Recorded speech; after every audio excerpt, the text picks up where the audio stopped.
I'm a lawyer, and I've been a trial lawyer for 26 years now. My firm and I, with some of the people working for me for 20 years now, we have been representing consumers and small and medium-sized businesses against fraudulent corporations. Yeah. Because of this experience, in particular with Deutsche Bank, which is one of the most criminal organizations in this world, I wasn't completely surprised at what was unfolding before our eyes in the context of Corona, except this time it's not just one fraudulent corporation, but it's dozens and dozens of fraudulent corporations, plus the politicians whom they managed to get under their control.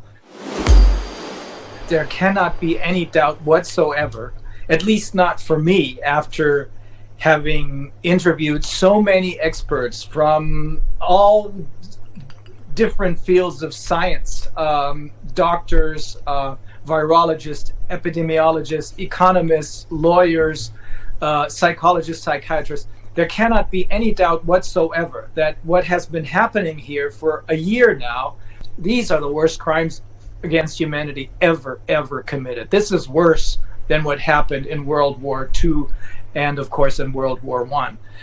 What's even worse is that so many people are participating in this, the same type of people who participated some 80 years ago in what was then going to be World War II. I'm not just saying this, I'm quoting this from Vera Sharaf, who is a Holocaust survivor. She was a child then, she was in Auschwitz.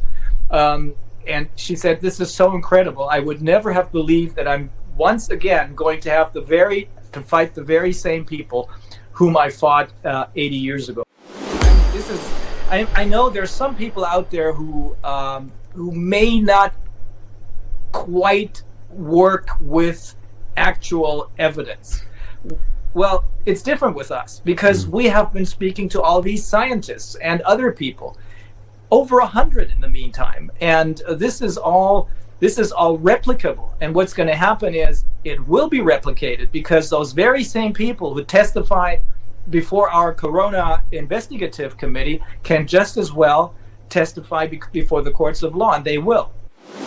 We all know now, I mean, we should know, those 10 or 20% of us who still have a brain to use and to think with, this has never been about the virus. This has never been about health. This has always been about taking everything away from us so that we would be dependent on them, plus population reduction, plus gaining complete control over those who are left. That is, I wouldn't have said this a year ago. A year ago, if you had asked me, or if somebody had told me this, I would have said, "Hey, you definitely need to see a doctor." But no, this is what all the evidence, all of the people who we interviewed on the Corona Committee, what this points to. This conclusion is inevitable. What we're dealing with is probably 0.00000 something, 1% of the population trying to gain control over the rest of the world. This is not about money because this group of people, maybe 3,000, this group of people, they're the super rich. They have, in terms of financial assistance, they have much more than they need. They're not going to need to buy a 10th or a 3rd yacht or the 20th Maserati or whatever. So this is not really about money. It is about money because they're using money in order to bribe people in the hospitals, the doctors, politicians. They're also using all kinds of psychological techniques in order to manipulate people, or they threaten people. Many politicians, some of them may be threatened, some of them may be getting bribed, but it's not really about money. They're using money as a tool. So what we think is what they're really up to is, you have to keep in mind that the very same people, a part of which we now call the Davos clique, you know, the self-appointed political elite and the self-appointed corporate elite, that is part of the people who we're dealing with. And this globalism is what got us here. We ended up with global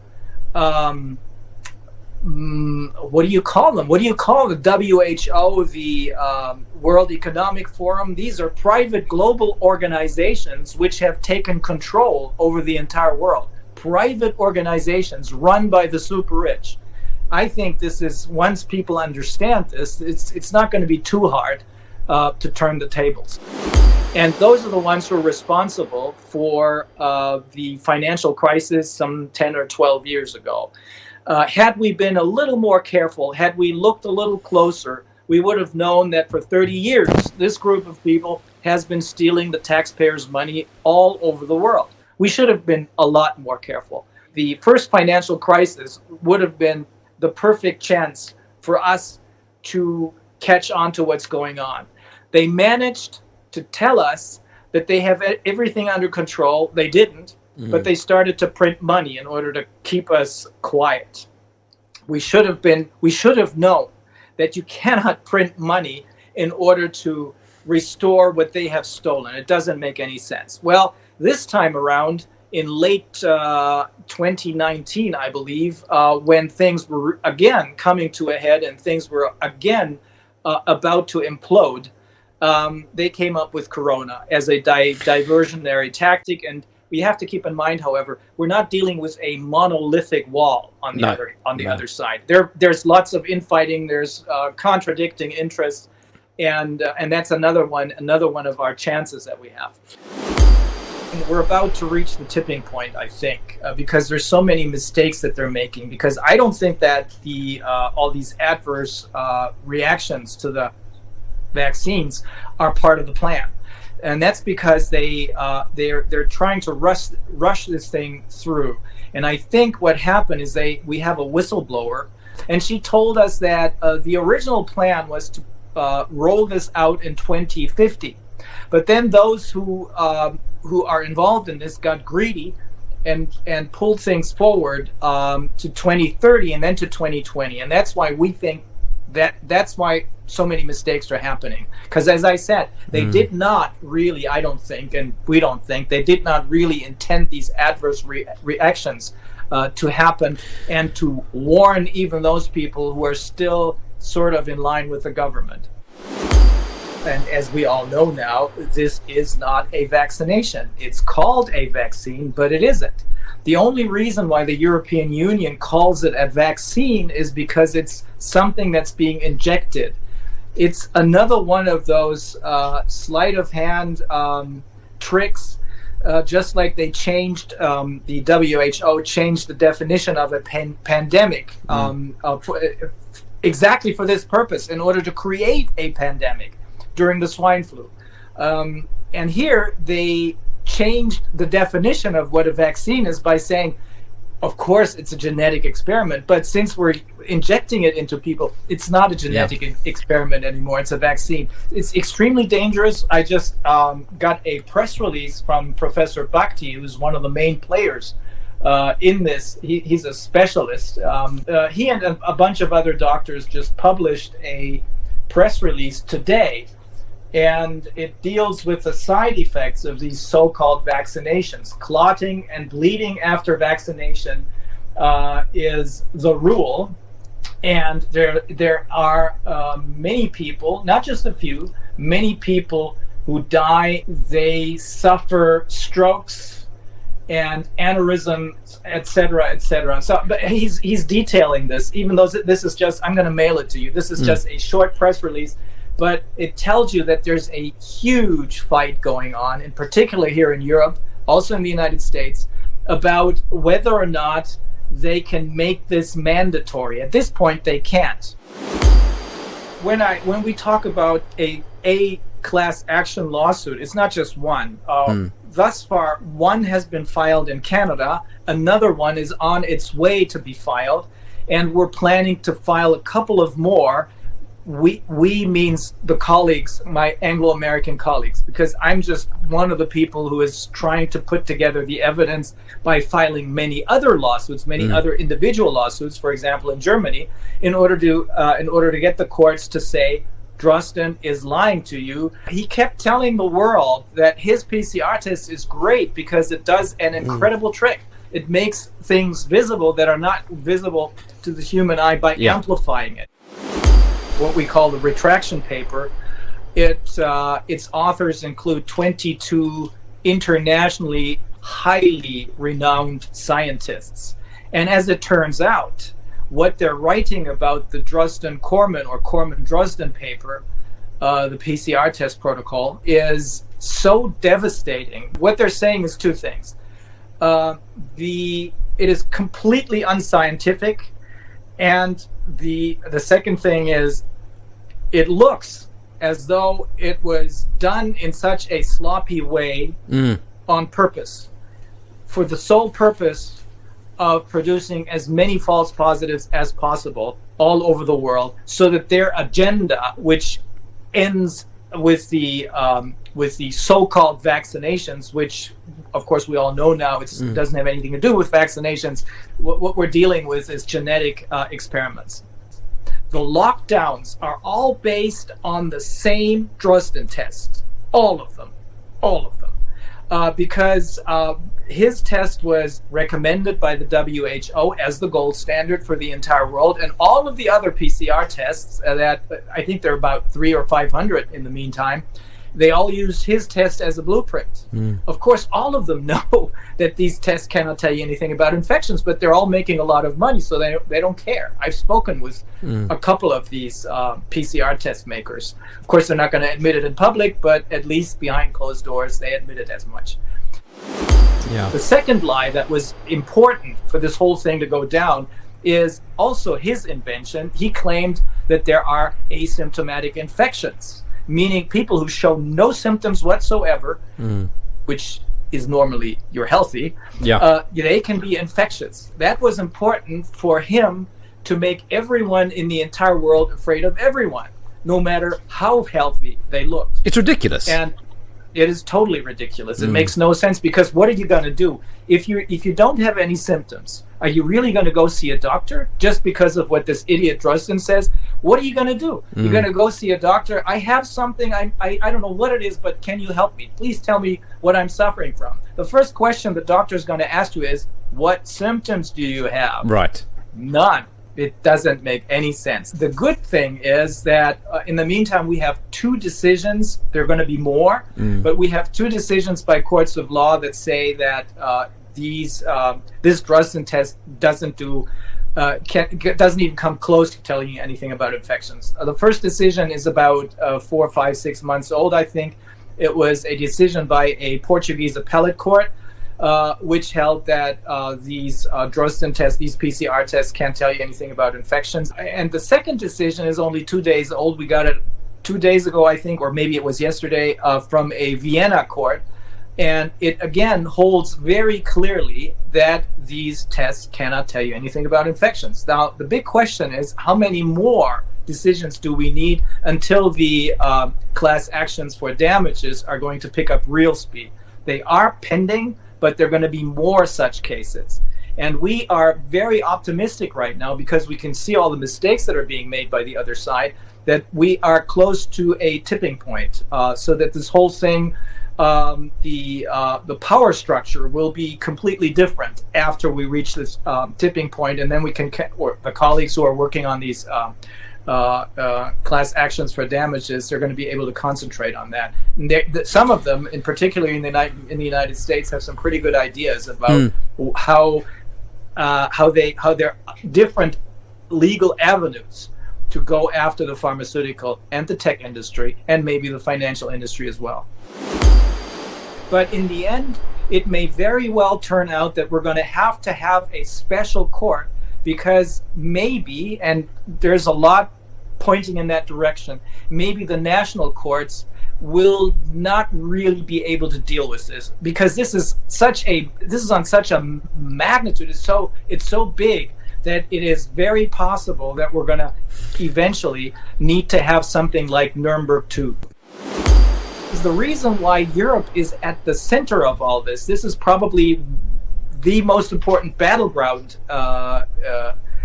in this whole war, is because Europe is completely, definitely, totally broke.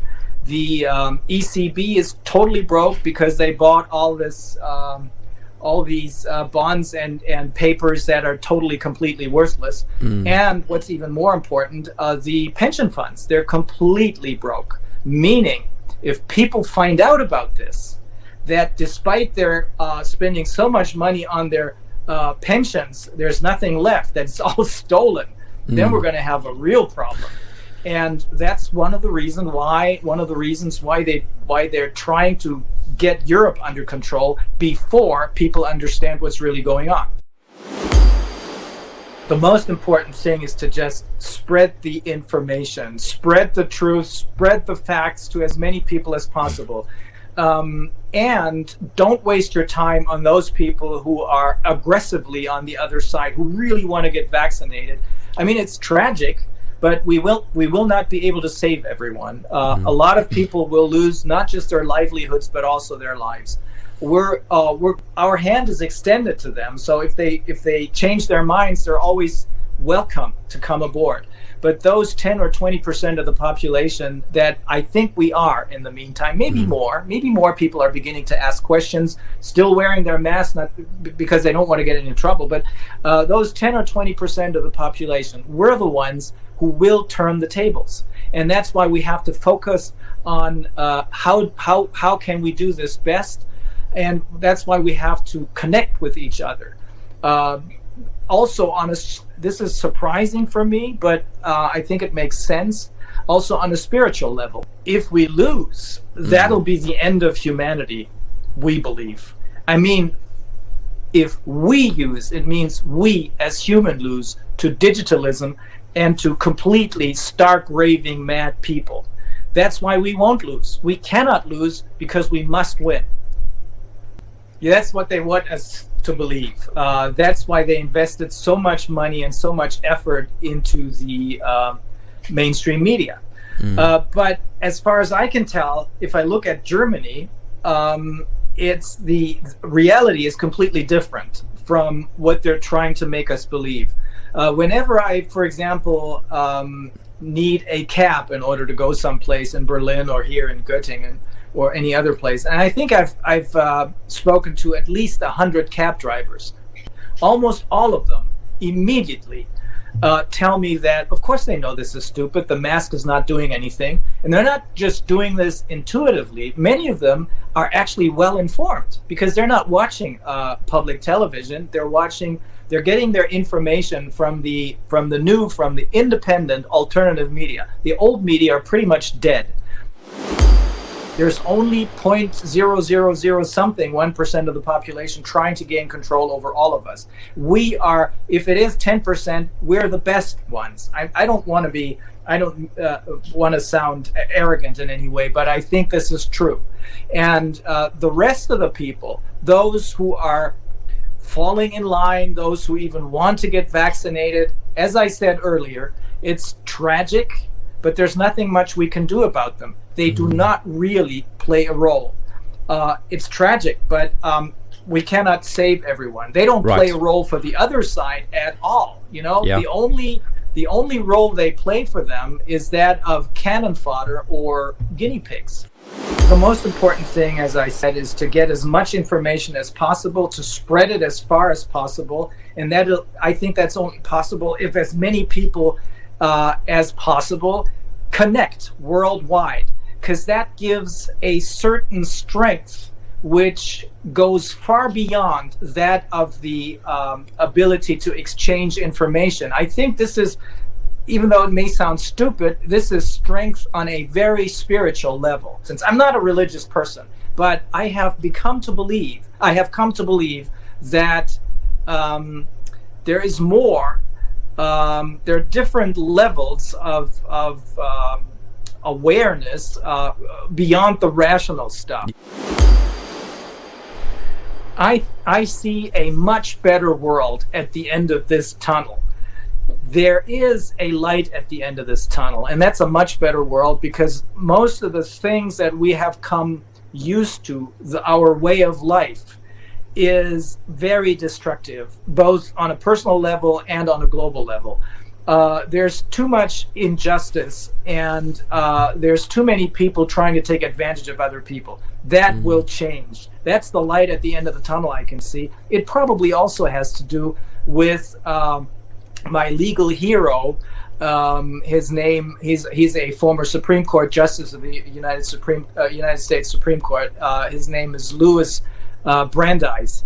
100 years ago, he took on two monstrous, large industries, the financial industry and the oil industry. And he said, because they were trying to cover everything up, and he said, sunlight is the best of disinfectants. And that is still true today. So the light at the end of the tunnel is the sunlight that we need in order to see what's going on and change things for the better. There has been progress. You have to look at the bright side. There has been progress because more and more people are beginning to wonder. That in itself is progress. We're winning some of the court battles. We will win many more. Many people are connected with each other, as you said, who would never have believed. I wouldn't have believed that I would be speaking to you, for example, and that I would be having fun speaking to you. Yeah. Some of the lawyers who we work with are just great people. Not those idiot lawyers who you wish didn't exist, but really good people who are not in it for the money, but who are in it for the cause.